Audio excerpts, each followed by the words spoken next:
Assalamualaikum warahmatullahi wabarakatuh. Kami dari kelompok 4 akan membahas materi mengenai analisis lingkungan internal. Anggota kelompok 4 yaitu saya sendiri Muhammad Hidayatur Rauf, yang kedua yaitu Nabila Wahidatur, yang terakhir yaitu Aliyah Ayu. Pembahasan pada materi kali ini yaitu pembahasan lingkungan internal, yang kedua pembahasan pendekatan fungsional, dan yang terakhir adalah simpulan. Lingkungan internal. Manajemen perusahaan harus mampu menganalisis lingkungan eksternal dan internal. Lingkungan eksternal ini akan terkait dengan opportunity atau kesempatan dan threats atau hambatan. Dua hal ini ada di luar perusahaan, sementara itu untuk lingkungan internal perusahaan akan terkait dengan strength, kekuatan, dan weakness, kelemahan. Menurut Amirullah 2015, melakukan analisis lingkungan internal dikaitkan dengan keunggulan bersaing dapat dilakukan pada 3 hal, yaitu yang pertama, sumber daya perusahaan. Sumber daya perusahaan adalah kekayaan dimiliki perusahaan yang dapat digunakan untuk meningkatkan kinerja dan keunggulan bersaing. Sumber daya perusahaan dibagi dua, yakni sumber daya berwujud tangible asset dan sumber daya tak berwujud intangible asset. Sumber daya berwujud perusahaan misalnya tanah, pabrik, kantor, mesin, peralatan, perlengkapan, dan aset fisik lainnya. Untuk sumber daya tak berwujud contohnya adalah human capital, modal manusia, hak cipta, paten, merek dagang, budaya organisasi, brand nama, brand produk, sistem informasi, research and development, reputasi perusahaan, dan aset intangible lainnya. Yang kedua yaitu kemampuan perusahaan. Kemampuan perusahaan diartikan sebagai kapasitas perusahaan dalam mengelola sumber daya yang dimiliki guna mencapai tujuan perusahaan.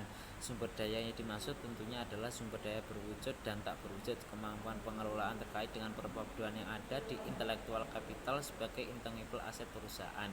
Perpaduan human capital, structural capital, dan relational capital akan menjadikan perusahaan Kompetensi mampu inti untuk adalah kemampuan utama di atas perusahaan. rata-rata yang dimiliki perusahaan sebagai sumber keunggulan bersaing dengan kompetitor.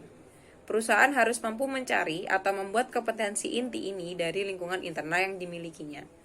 Misalnya, McDonald pernah memberikan layanan dengan memutar jam pasir ke bawah.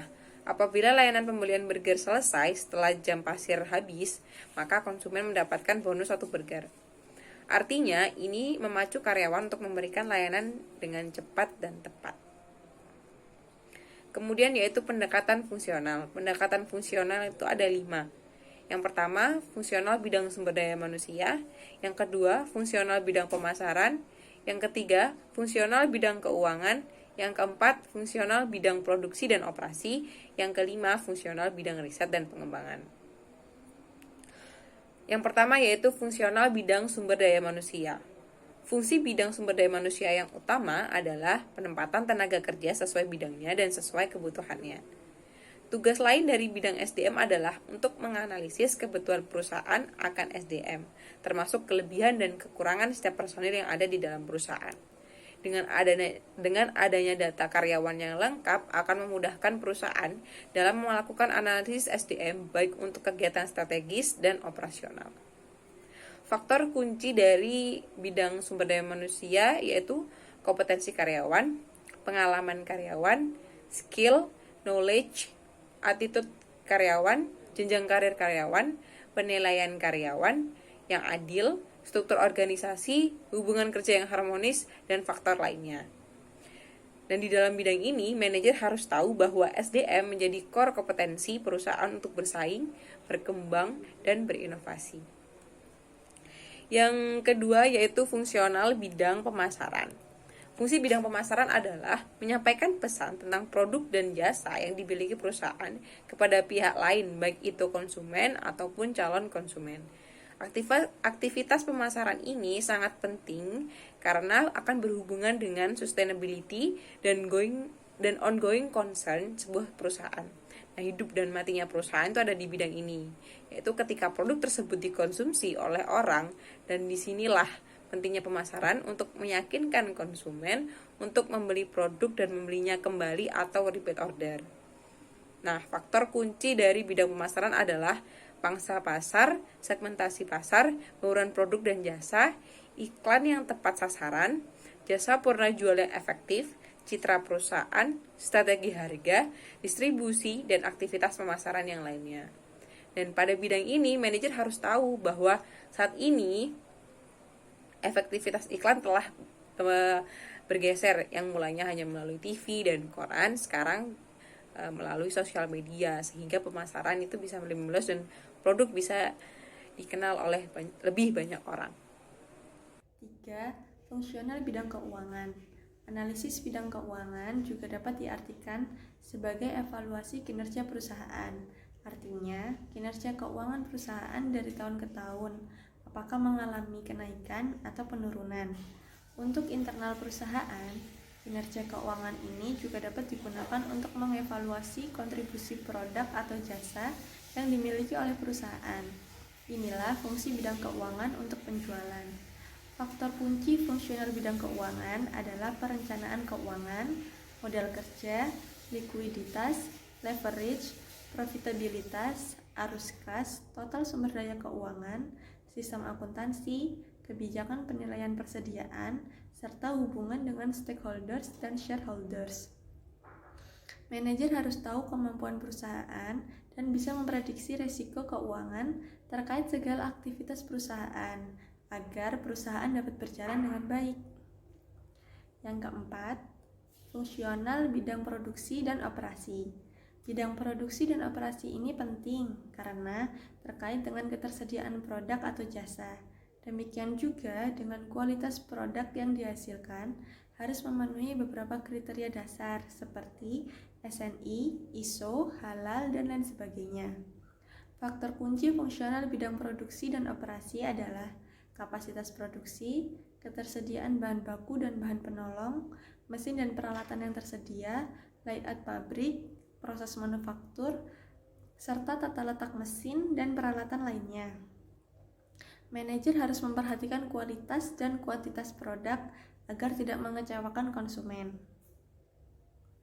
Yang kelima, fungsional bidang riset dan pengembangan. Dengan riset dan pengembangan, perusahaan dapat selalu berinovasi dan menghasilkan produk dan jasa yang baru dan lebih baik daripada pesaing. Pada perusahaan yang sudah besar dan mapan, bagian riset dan pengembangan ini dilembagakan menjadi unit kerja tersendiri yang dinamakan Research and Development Department. Faktor kunci dari fungsional bidang riset dan pengembangan adalah pengembangan rekayasa produk, laboratorium dari fasilitas pengujian yang lengkap, kemampuan penelitian dasar, desain pengolahan dan perbaikan, serta teknisi dan tenaga ahli yang terlatih. Contoh perusahaan tersebut adalah perusahaan farmasi, bioteknologi, telekomunikasi, teknologi hardware equipment, software, healthcare, dan lainnya.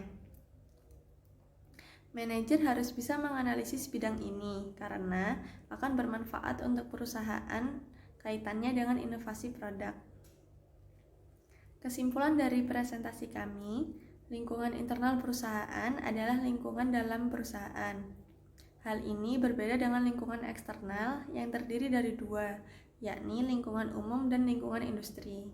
Lingkungan internal ini apabila dikaitkan dengan keunggulan bersaing akan terdapat tiga hal, yakni yang pertama sumber daya perusahaan, yang kedua kemampuan perusahaan, dan yang ketiga adalah kompetensi inti. Yakni yang pertama sumber daya perusahaan, yang kedua kemampuan perusahaan, dan yang ketiga adalah kompetensi inti. Sementara itu, analisis lingkungan internal dapat dilakukan dengan pendekatan fungsional, yakni pendekatan sesuai dengan fungsi yang ada di perusahaan. Ada 5 pendekatan fungsional.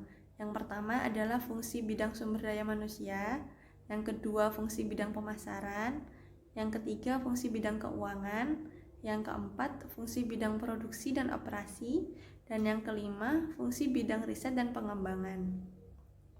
Sekian presentasi dari kelompok kami, kelompok 4. Atas perhatiannya kami ucapkan terima kasih. Wassalamualaikum warahmatullahi wabarakatuh.